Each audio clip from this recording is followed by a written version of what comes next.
Truth Be Told Project.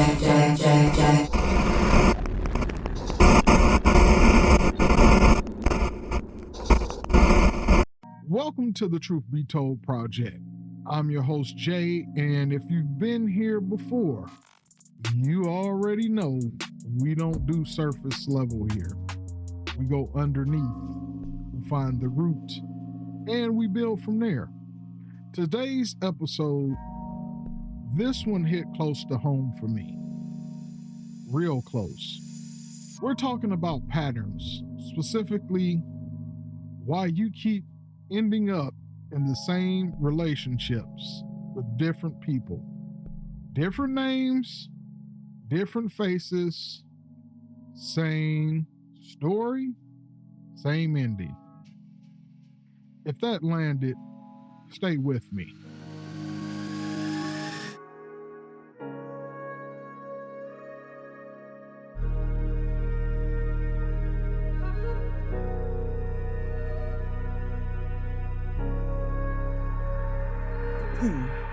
Site report.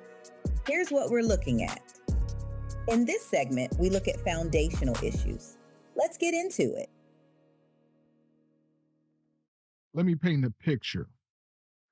You meet someone, something about them feels familiar, magnetic even.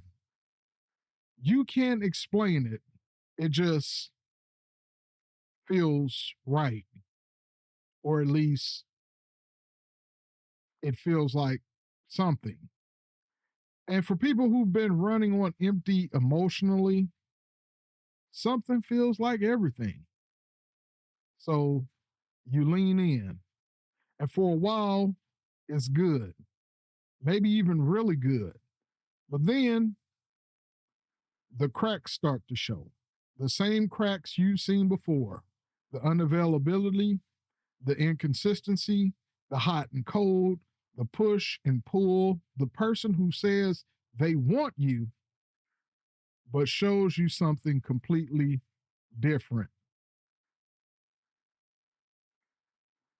And you find yourself in the exact same place you've been before, confused, hurt, wondering what you did wrong, wondering what's wrong with you.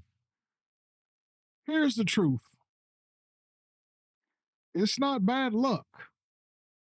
It's not coincidence. And it's not that you have terrible taste in people. It's a pattern. And patterns have origins. Here's what's actually wrong. Let me introduce you to something called attachment theory. Now, I'm not going to go clinical on you. I'm not a therapist, but I am someone who has lived this. And I want to give you language for something you've probably felt but never been able to name. Attachment theory at its core says this: the way you learn to connect with the people who were supposed to take care of you when you were young, that becomes the blueprint for how you connect with everyone else. Read that again in your mind. The way you learn to connect early in life becomes the blueprint for how you connect now. So if the people who were supposed to be safe for you were inconsistent, you learn that love feels like uncertainty. If they were distant, you learn that love means chasing. If they were overwhelming, you learn that love means losing yourself. These are attachment wounds, and most of us are walking around with them. Undiagnosed, unnamed, wondering why we keep ending up in the same place. I'll be honest with you because that's what this show is built on. I carried attachment wounds into my relationships for years. Trust did not come easy for me. Real connection felt risky. And because of that, I kept gravitating toward people and situations that confirmed what I already believed deep down, that I had to guard myself, that real safety wasn't something available to me.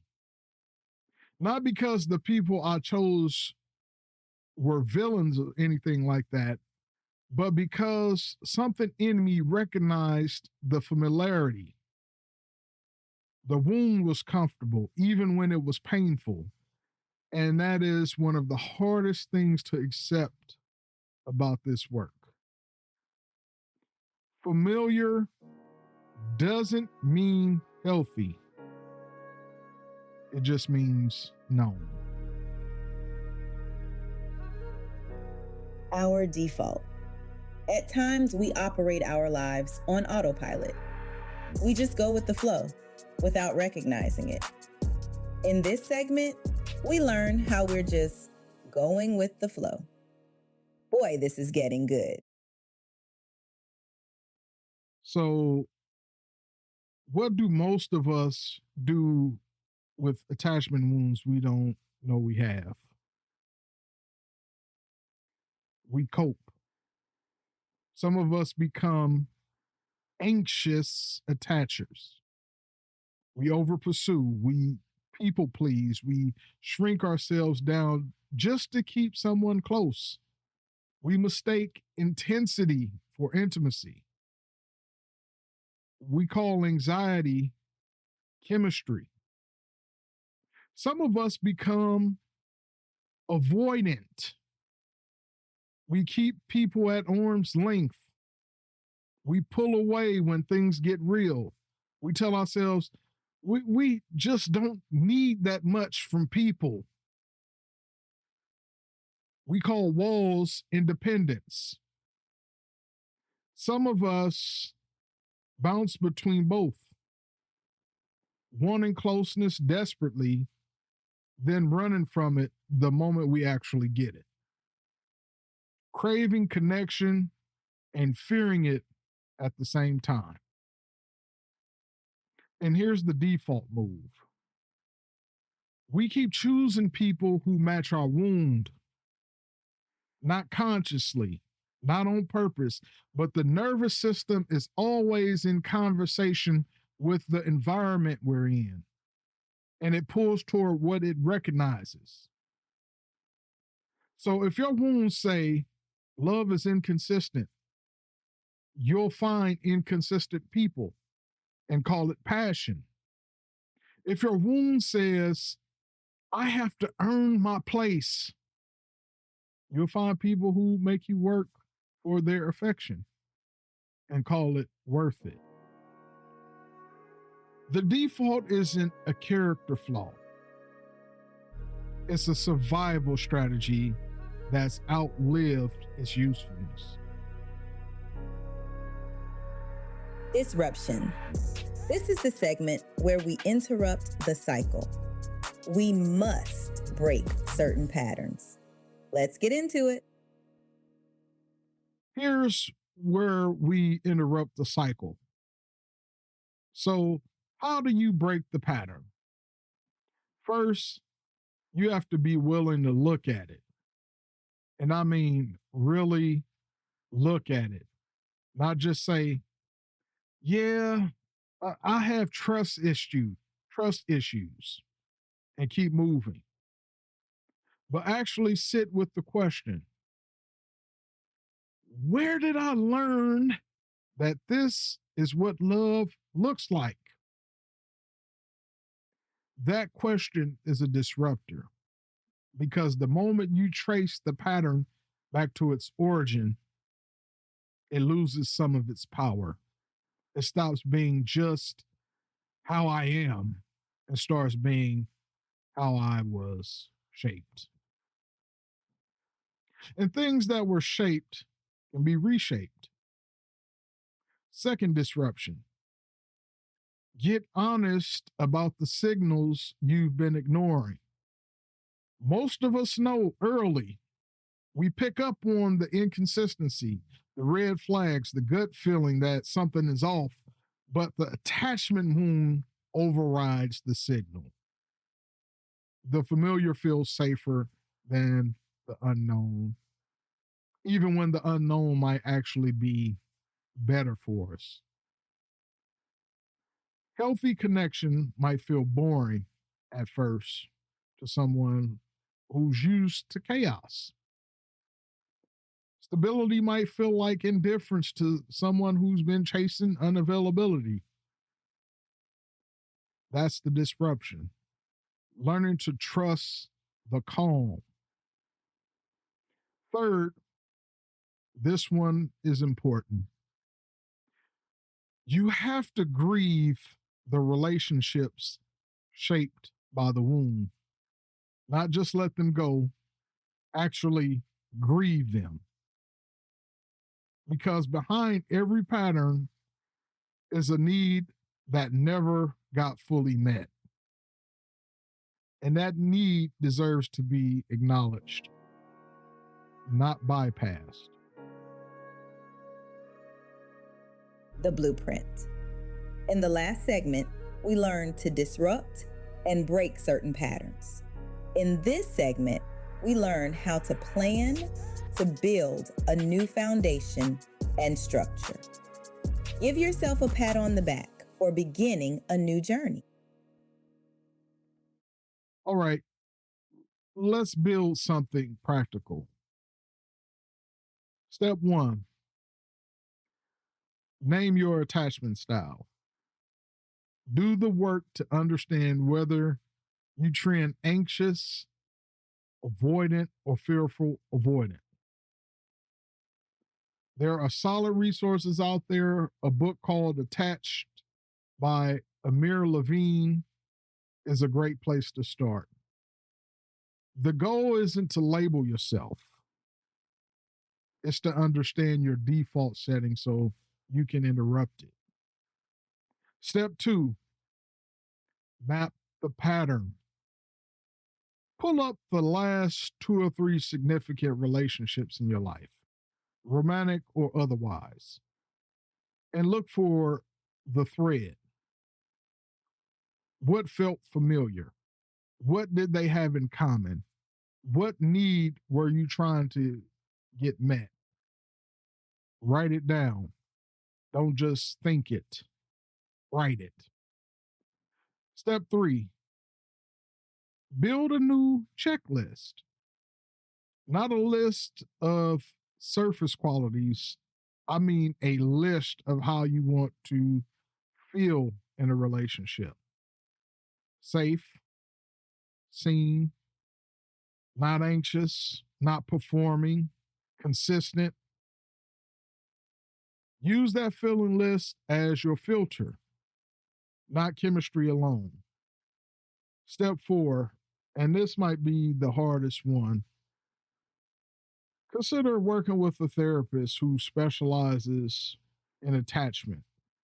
I know that word can feel heavy, but attachment wounds don't fully heal in isolation. They heal in the context of safe relationships. And sometimes the therapeutic relationship is where that process begins. Step 5, practice tolerating healthy. Please do that. A lot of us are so used to chaos that the moment we start to feel peace and calm and tranquility, we self-sabotage and do something to create chaos again because our systems are used to it. When something feels too easy or too stable, notice that. Don't run from it automatically. Ask yourself, is this boring or is this just safe?